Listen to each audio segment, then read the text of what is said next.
Well, a lot of events taking place around the Heartland this weekend. This one, a chainmail workshop. If you're like me and needed some more details, well, it's a chance to learn the basics of making chainmail. That happens to be a type of armor consisting of metal rings linked to form mesh. And we're here this morning with Jim Phillips to talk all about this event. Jim, chainmail, this is something that I guess I never really thought that had to be made, but of course it did. So talk a little bit about this event and why you guys are holding it. Well, this event originally started, we had on loan a chainmail shirt for 3 years, and then we started this workshop around it. The shirt had to go away, but we still make the workshop.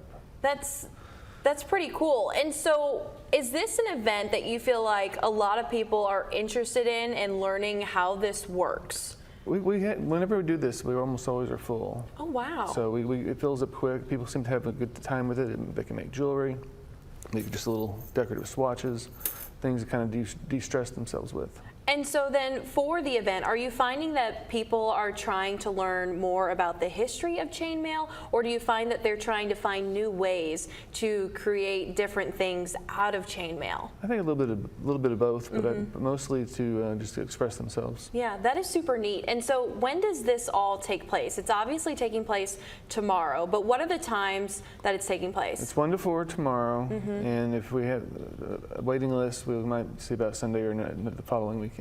Okay, so that's awesome. So you guys might be doing this again if you guys are... We always do it. It's an annual program. Oh, how fun. And so obviously you've brought some of the stuff with you. How does this kind of work? It looks rather tedious, and it looks like it would take super long to make a full, body of armor that they would do, in the medieval times. So how does this all work? Well, you take a set of pliers. Yeah. And grab a ring. You open the ring up and you tie 4 into 1, and then you just add on link after link after link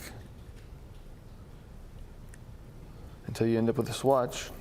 That looks like that. I like to think of it as knitting with metal. That makes sense. I could see that. We're going to move this so that they can see that. So then how long does it take to make about this size of... That'd be about an hour. Holy cow. And when you get better at it, it goes through. This one's an hour because it's so light, it's a little harder to manage, but the thicker stuff is actually easier. Oh my goodness. And so then I guess, are there different sizes of these rings that different you could sizes use? of the rings, some not bigger than like a jewelry clasp, others getting up to about 1 inch in diameter. Wow. And so then I guess, is this something that you're pretty interested in? I guess there wouldn't be another reason that you would be holding this if you weren't interested in it. But is this something that you do in your free time, is make chainmail? I do it on my own free time. I like to make things that help me relax, and this is where I work out a lot of frustrations.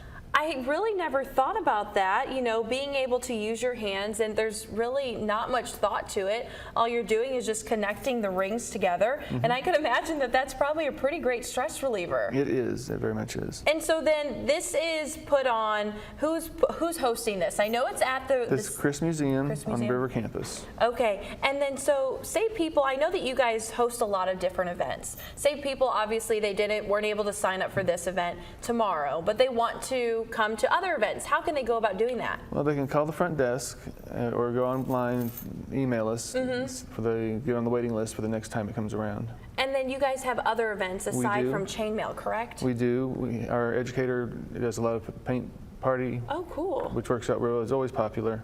I do weaving, cordage making, things that are tied towards the history and the prehistory of the area. That is super neat. And so then how can people find out more information about you guys? Go to semo.edu/museum, and then it'll be under education. Wow, that is super cool. And so, if you guys didn't get a chance to take part in this chainmail workshop, like Jim said, this is an annual thing. It sounds like if there is a waiting list, they'll definitely do this again.